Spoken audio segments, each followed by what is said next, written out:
Itu program yang bagus, inisiasi dari Pak Wali Kota, dan memang ini langkah nyata. Harapan saya dengan adanya program Mas Jos itu, masyarakat semakin lebih baik dalam pengolahan sampah sehingga kebersihan lingkungan akan tetap terjaga.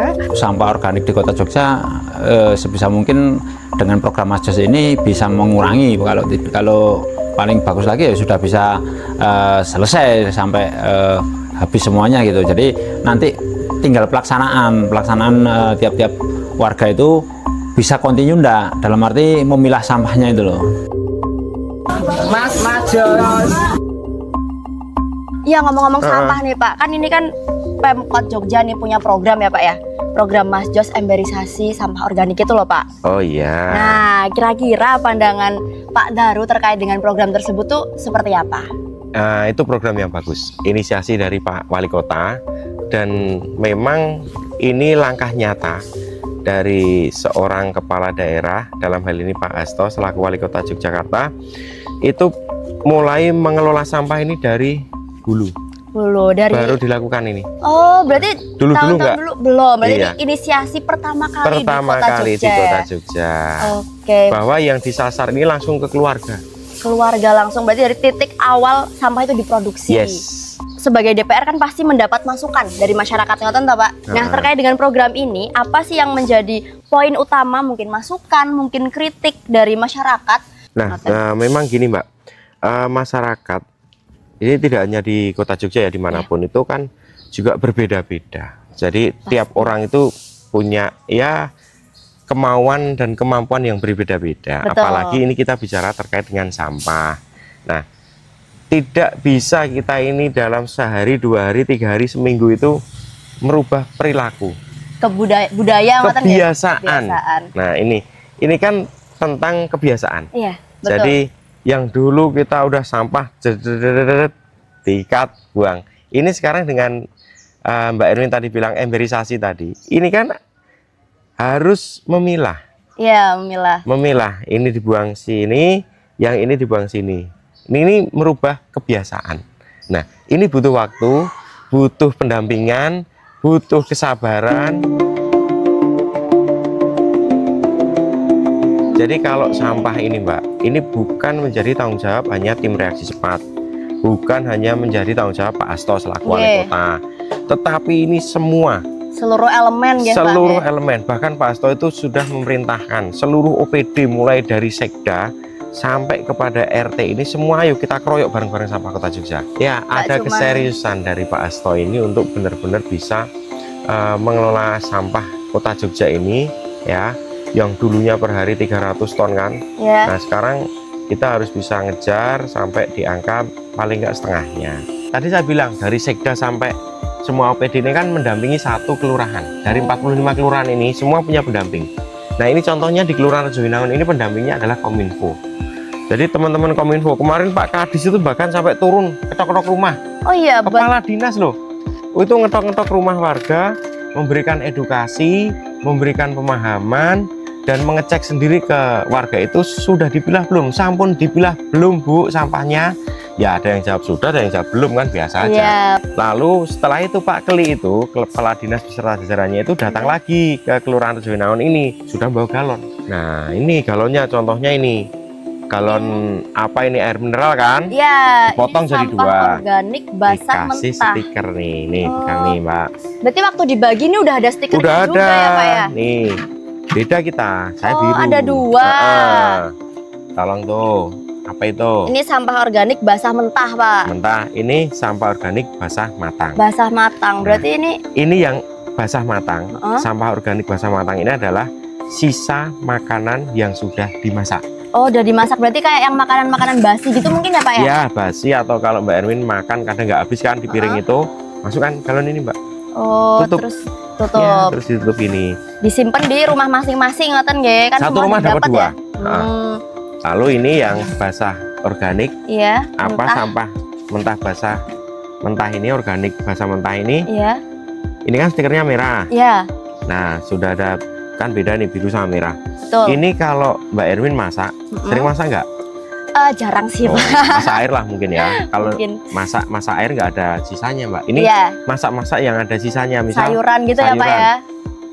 Sayur apa ya? Kangkung lah. Sayur kangkung, Atau ah. bayam itu kan nggak semua bisa dimasukin dalam. Batangnya itu kan nggak ada dimasak ya, batangnya, Pak ya. nggak dimasak, ada apanya, akarnya. Iya. Masukin sini.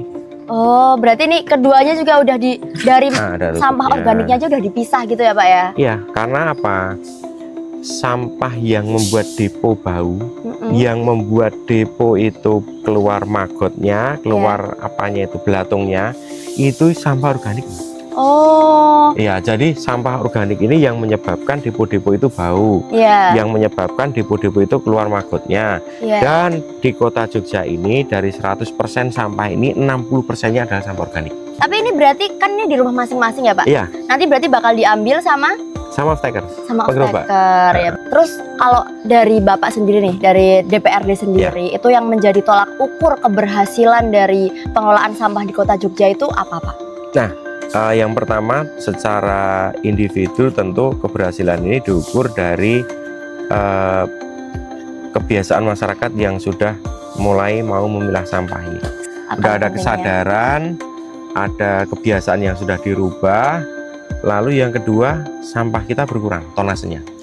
Oke. Dulu dari tahun 2022 itu masih di angka 300 sih, Mbak. Oh, sekarang Sekarang sudah turun. masyarakat Jogja olah Olah sampah. sampah. Ini Oke. salah satu dari program emberisasi juga nggak, Pak? Ini untuk nampung yang ini dari rumah ke rumah, Mbak. Oh. Jadi ini nanti dibawa oleh gerobak sampah. Iya. Nah, Satu ini. paket gini ya, Pak Ini ya? rumah, ini yang muter. Heeh. Di tingkat RT RW ini. Ini yang keluarga, ini tingkat RT RW. Iya, nanti lanjut. yang galon gede lagi itu yang ngambil gabungan dari semua ini. Masukin ke tong yang Oke. lebih gede. Oke, berarti Keren memang- sih ini.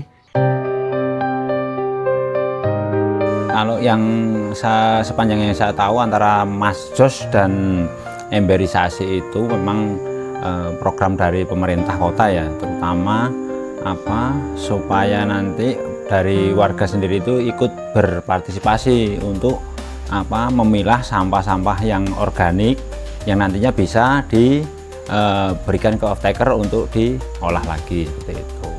Kalau yang saya rasa untuk beberapa bulan ini ya tak rasa sudah jalan sesuai ya sebenarnya ya, karena memang aktivitasnya itu hampir tiap Senin sampai Sabtu itu kan sudah hampir 200 sampai 300 ember yang terangkut itu.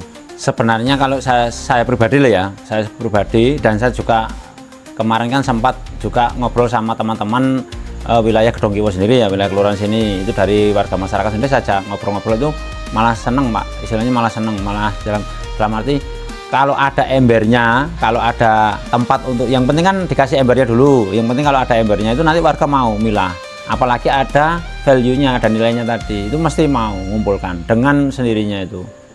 Jadi kalau saya rasa itu nggak ada kendala kalau saya itu. Nanti ketepatan waktu dalam pengambilan itu aja. Jadi misal warga, wis embernya tak cepai dari pemerintah, suruh milah, mesti seneng. Apalagi nanti sampahnya itu ada semacam diberi nilai. Jadi misal satu ember ada yang kemarin kalau nggak salah itu nominalnya antara 2.000 sampai 8.000 rupiah. Nah itu kalau warga di situ masih seneng, masih mau ngumpulin gitu. Ya mungkin ya selama ini sebelum ada emberisasi itu kan otomatis kan warga kan buangnya langsung dikresek ya Mas. Mungkin dikemas dalam plastik, tapi kan itu organik, sebenarnya itu bisa dimanfaatkan, tapi karena gini paling mudah sekali misal di daerah Sosro Menduran ya, Pasar Kembang itu kan lahan terbatas toh, perkampungannya gang-gang sempit semuanya rata-rata. Itu kalau dia punya sampah organik tapi kan dia nggak punya bahan untuk pengurainya, misal nggak punya ayam, nggak punya piaraan apa yang bisa memakan dari sampah organiknya, otomatis kan nanti ini dibuang, tetap dibuang, otomatis dimasukkan ke plastik, dikemas terus dibuang ke depo sampah seperti itu, jadi numpuk di sana gitu. Tapi kalau misalnya warga itu paling nggak punya lahan sedikit terus bisa memanfaatkan untuk dijadikan pakan ternakan lainnya segala macam, itu mungkin bisa selesai di wilayah masing-masing gitu. Ya kalau menurut saya bagus ini, sangat inovatif sekali ya, istilahnya dari dinas itu memberikan suatu peluang ini, jadi juga menjadi peluang usaha ya baik bagi yang pengumpul misalnya dari penggerobak. Kalau penggerobak misalnya di tiap-tiap kelurahan kan ada penggerobak sekarang, itu kalau penggerobak aja misalnya ya mau mengumpulkan atau memilah yang organik itu terus diangkut ke off taker, itu nanti semuanya akan ada nilai uangnya semuanya, jadi akan meningkatkan taraf hidup juga, itu nanti ada pemasukan gitu loh, jadi tetap ada nilai positifnya, ada poinnya seperti itu. Jadi sangat bagus sekali programnya sebenarnya. Memang kadang-kadang kan warga itu belum tahu tuh ya, belum tahu sampah ini orang no regone, nggak ada harganya, belum tahu. Tapi kalau sudah tahu, sudah terjun, mesti jadi rebutan, mesti jadi tahu ini ada harganya gitu, seperti itu. Kalau mau tahu aja, misalnya boleh disebutkan biasanya di pasaran itu ya, kalau yang sudah sayur digiling dicampur dengan nasi itu durasinya sekitar 12.000. Tapi kalau full nasi itu bisa di atas itu per ember ya. Nah, gitu. Nanti dari warga itu ya, tapi kan harus tahu sendiri juga, warga itu kan nggak mungkin dibeli di harga itu. Soalnya kan namanya pengusaha kan juga ingin ada margin untuk keuntungan ya. Jadi tetap dari warga mungkin dipatok di harga 6.000, 8.000, nanti dari pengusahanya sendiri yang jualnya seperti itu. Tapi tetap semuanya itu nanti ada nilai ekonomisnya, ada kok uangnya semuanya itu ada hasilnya gitu loh.